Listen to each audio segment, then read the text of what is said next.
Hello everyone. In this video, I will show you how to connect the GameSir Nova Lite controller to your iPhone or iPad. Start with the controller powered off. If the controller is already on, press and hold the home button for a few seconds until it turns off. This is important because the pairing process must begin while the controller is powered off. Now we will enter pairing mode.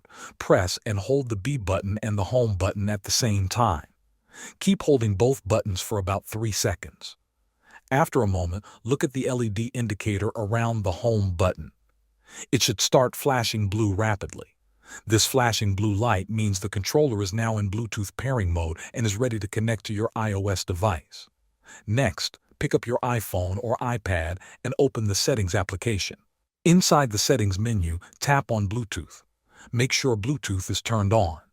Your device will now start scanning for nearby Bluetooth devices. After a few seconds, you should see a new device appear in the list of available devices. It may appear as wireless controller or GameSir Nova Lite.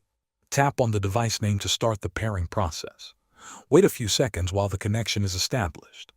Once the controller successfully connects, check the LED indicator on the controller. The light will stop flashing and turn into a solid blue color. You can now open a game that supports controllers and start playing using your GameSir Nova Lite. Thanks for watching.